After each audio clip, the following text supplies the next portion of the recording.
Hey guys, μου έχετε λείψει πάρα πολύ. Πάμε να πιούμε ένα espresso και πάμε να κάνουμε make-up και να πούμε κουτσομπολιό.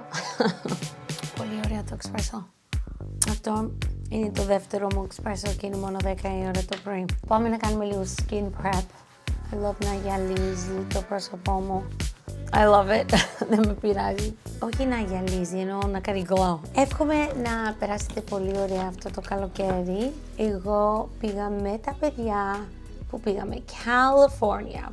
Ήταν τόσο ωραία, ζέστη και πήγαμε σε πολλά μέρη που μπορείς να κάνεις hiking και είναι ένα μέρος πολύ διάσημο που λέγεται Yosemite και μετά Sequoia. Αυτό είναι glow toner, μ' αρέσει. Ένα μέρος έχει δέντρα πολύ ψηλά και αδύνατα, αλλά όταν σου λέω ψηλά, πολύ ψηλά, σαν να φυλάνε τον ουρανό. Φανταστικά. Το άλλο μέρος έχει δέντρα που είναι χοντρά από κάτω και είναι τόσο χοντρά. Θα δεις φώτος, τα έχω βάλει και στο Instagram. Τα δέντρα ήταν τόσο ωραία και επειδή τα παιδιά είναι στα iPads, όχι όλη την ημέρα εννοείται, αλλά το καλοκαίρι είναι δύσκολο να τους πω. Κάποιες φορές I'm like, okay, μπορείς να έχεις το iPad και παίζουν Roblox και Minecraft. Ας σου πω, παίζω και εγώ Roblox με τη μικρή. Είναι τόσο δύσκολο εδώ. Minecraft είμαι λίγο πιο καλύτερη και παίζουμε ένα άλλο παιχνίδι που λέγεται Dress to Impress. Αυτό μου αρέσει. Plus ήθελα να δω πώς παίζουν, τι κάνουν και μετά τις έχω πει, ok, κοίτα εδώ στέλνουν μηνύματα, θέλει πολύ προσοχή. Αυτός μπορεί να είναι 50 χρονών άνθρωπο και παίζει ότι είναι 9. Τις τα έχω εξηγήσει και στα παιδιά, απλά ήθελα να μπω και να δω κι εγώ. Τέλος πάντων, άρεσε πολύ στα παιδιά και σε μένα και στο Γιώργο. Και σε ένα μέρος καθίσαμε, πήγαμε περίπου 2 εβδομάδες, αλλά σε ένα μέρος ειδικά είχε ωραία cabins και εκεί μέναμε αντί από ξενοδοχείο, αλλά ήταν ωραία cabins, γιατί δεν είμαι να είμαι μέσα στα woods, στο δάσος. Δεν μοιάζει, δεν θέλω να είμαι. Θέλω να είμαι για λίγη ώρα, να πω wow, ο Θεός έκανε τα πιο ωραία πράγματα και να χαρώ, αλλά δεν θέλω να κοιμηθώ εκεί. Αλλά βρήκαμε κάτι cabins πολύ ωραία και αυτά εντάξει μου άρεσαν. Ξέρεις, θέλει προσοχή όταν κάνεις hiking, γιατί υπάρχουν αρκούδες και ο Γιώργος είχε μαζί του σπρέι που είναι να προστατεύεις αν δεις αρκούδα. I know. Λίγο φοβήθηκα. Δεν άφηνα τα παιδιά μόνα τους έξω. Ήταν ωραία γιατί ήθελα τη φύση. Πιστεύω χρειαζόμαστε όλοι λίγο φύση παραπάνω. Και έτσι πήγαμε. Και αυτό κάναμε το καλοκαίρι. Και καθίσαμε σπίτι τα παιδιά. Έχουμε πισίνα εδώ. Τους είπα, πες στους φίλους σου να έρθουνε. Απλά το καλοκαίρι μου αρέσει γιατί είμαστε στην Ελλάδα με Έλληνες και παίζουμε Έλληνες. Και φέτος είχαμε πολλά παιδιά από το σχολείο τους που είναι καλό και αυτό. Εντάξει, είναι καλά παιδιά. Απλά ξέρεις, θέλω πάντα να έχουν την παρέα με τους Έλληνες. Γι' αυτό για μας η ελληνική εκκλησία παίζει πολύ ρόλο. Και τώρα που ξεκίνησε το σχολείο, αρχίζουμε πάλι και τα πράγματα με την εκκλησία που είναι ωραία γιατί κάνουν παρέα με όλους τους Έλληνες. Τέλος πάντων και μου αρέσει. Τώρα που είπαμε για σχολείο, ξεκινήσαν σχολείο την προηγούμενη εβδομάδα. Τα αγόρια μου πάνε σε 7th grade και η Μπουμπού πάει 4th grade και έχει Ελληνίδα δασκάλα και είναι τόσο καλή, την λατρεύουμε. Της αρέσει πολύ φέτος και χάρηκα γιατί θέλω να τους αρέσει το σχολείο. Τα αγόρια πρέπει να ξυπνάνε πολύ νωρίς, oh my god. Τώρα ξυπνάω 5:30 το πρωί γιατί πρέπει να είναι στη τάξη 7:30 το πρωί. Και μένουμε κοντά στο σχολείο, δεν είναι πρόβλημα, απλά εντάξει είναι πολύ πρωί, θέλω να βεβαιωθώ ότι θα φάνε κάτι καλό το πρωί και τους έχω πει θέλω να μάθουν να κάνουν ωραίο πρόγραμμα, να κάνουν γυμναστική το πρωί. Ο Νίκος μου κατεβαίνει και κάνει γυμναστική, στο γυμναστήριο κάνει 15 λεπτά, ο Δημήτρης πολύ ζητάω και μου λέει όχι, του είπα ok, κάνε δίπλα στο κρεβάτι σου και αυτό κάνει και τον βλέπω να κάνει squats, να κάνει jumping jacks, απλά θέλω να μάθουνε ωραία πράγματα, να σηκώνονται το πρωί, να κάνουν γυμναστική και μετά να κάνουν μπάνιο, να τρώνε το πρωινό τους, ξέρεις, να μάθουν τακτική. Τα σκουλαρίκια είναι εννοείται alibi και αυτό το δακτυλίδι. Όλοι μου λένε για αυτό το δακτυλίδι και είναι 5 ευρώ. 5 ευρώ alibi.gr. I know, βγάλω το φώτο και όταν πας σε μαγαζί alibi θα το έχουν. Όλα αυτά είναι alibi. I mean, λατρεύω. Στο σχολείο ήταν πολύ ωραία. Είχα αγωνία γιατί τα παιδιά μου πάνε σε άλλο σχολείο. Ξέρεις, τώρα έχουν περισσότερες δουλειές και ευθύνες αλλά μέχρι στιγμής πολύ ωραία και χαίρομαι. Η Αναστασία της αρέσει γιατί τώρα την περπατάω εγώ στο σχολείο και είμαστε μόνοι μας και της αρέσει. Χαίρομαι και είναι ωραία, ξέρεις, να έχεις χρόνο με ένα παιδί. Γιατί συνήθως έχω και τα 3 μαζί σου. Είναι ωραία λίγο να έχουμε το χρόνο μας και μου λέει πράγματα. Αυτό με νοιάζει να μου λένε πράγματα γιατί θέλω να νιώθουν ότι πάντα σε μένα μπορεί να έρχονται και να μου μιλάνε. Και αν είναι κάτι που δεν θέλουν να πω στο Γιώργο, δεν θα το πω. Θέλω να μου έχουν εμπιστοσύνη. Η Αναστασία μου όταν ήταν πολύ μικρή, νομίζω ήταν kindergarten, είχε ζωγραφίσει μια φωτογραφία για ένα αγόρι που της άρεσε και το είδε ο Γιώργος και ο Γιώργος είπε μη το δώσεις αυτό. Δεν ξέρω αν το έχω ξαναπεί αυτή η ιστορία σου, αν το έχω πει, συγγνώμη. Και ο Γιώργος λέει μη το δώσεις αυτό, δεν θέλω να το δώσεις στο παιδί. Και λέει η Αναστασία οκ, αλλά μετά την είδα και το τύλιξε και το έβαλε μέσα στην μπλούζα της. I know. Εγώ το είπα στο Γιώργο σαν χαζή, αλλά νόμιζα ήταν so funny. Και ο Γιώργος ήταν ψά και της το είπε, γιατί δεν κάνεις αυτό που σου λέω. Και μετά μου λέει η Αναστασία γιατί του είπες. And I'm like, that was so stupid. Και ξέρω είναι μικρή, αλλά δεν θέλω να χάσω την εμπιστοσύνη της. Είναι πολύ συμπατικό να νιώθει το παιδί ασφαλής ότι αν μου πει κάτι δεν θα το πω.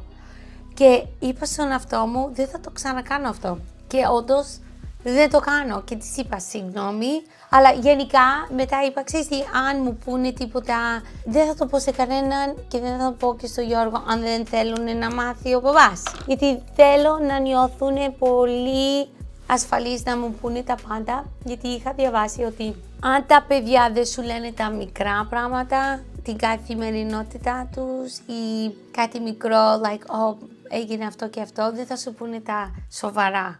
Θέλω να νιώθουν ότι μπορούν να μου πούνε τα πάντα και δεν θα κάνω freak out.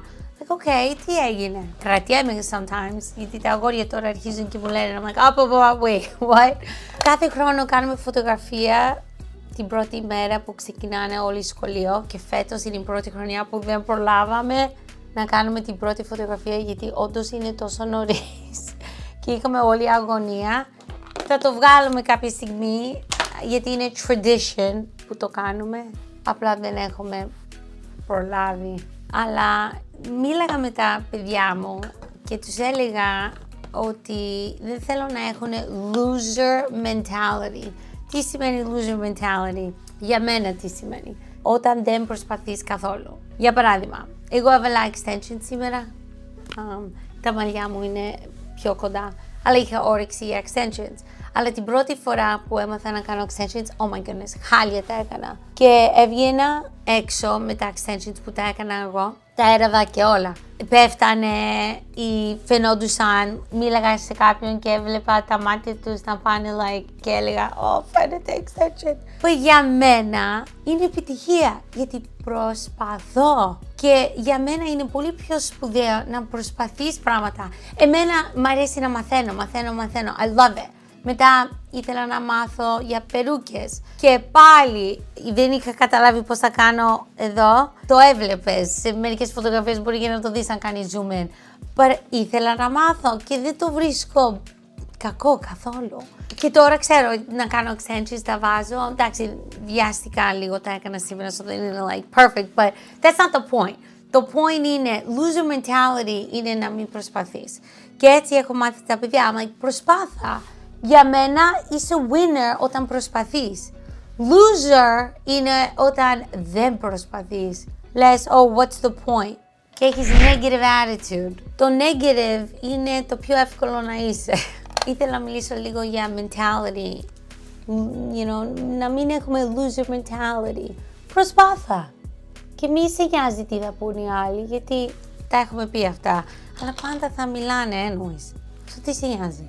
Και κάτι τέλειο να το κάνεις, θα πούνε κοίτα, ήθελα να βάλει και extensions, μας το παίζει. Ή θα πούνε η βλαμμένη δεν ξέρει να βάλει περούκες. I mean, who cares? Who cares? Who cares? Who cares? Who cares? So μη σε νοιάζει.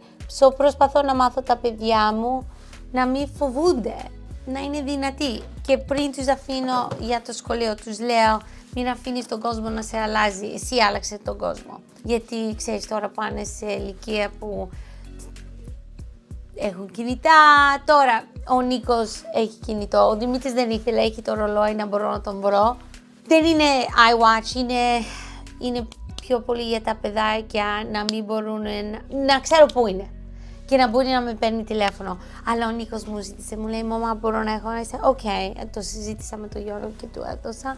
But δεν το χρησιμοποιεί, δεν έχει social media, τίποτα έτσι. Μόνο είναι να μπορώ να επικοινωνώ μαζί του γιατί περπατάνε πολλές φορές στο σχολείο ή όταν γυρνάνε από το σχολείο περπατάνε. So.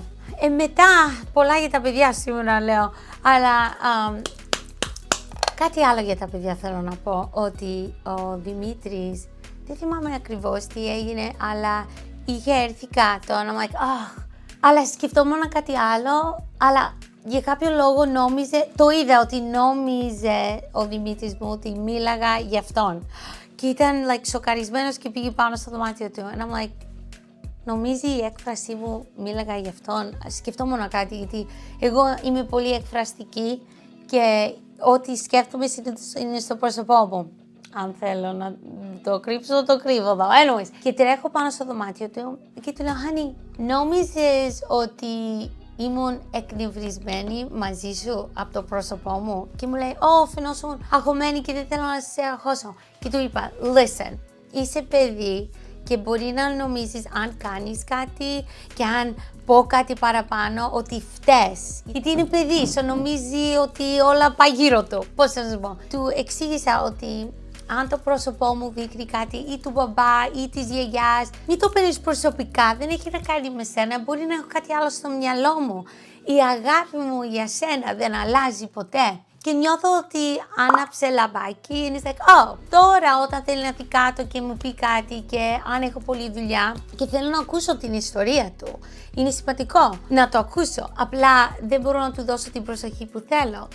Του έχω εξηγήσει και αυτό. Έρχεται κάτω και του λέω, Honey, I love you. Δεν μπορώ αυτή τη στιγμή γιατί έχω πολλή δουλειά. Και δεν το βλέπω ότι δεν το παίρνει προσωπικό. He's like, I got you. Είσαι busy, μιλήσουμε μετά. Και μετά πάω στο δωμάτιο του και του μιλάω. Και δεν νιώθει, το βλέπω διαφορά, ότι δεν το νιώθει ότι έκανε κάτι λάθος. Ήταν κάτι μικρό, αλλά ήθελα να το μοιραστώ μαζί σας, γιατί η πιο δύσκολη δουλειά είναι να είσαι γονείς. Πιο δύσκολη δουλειά. Really, είναι.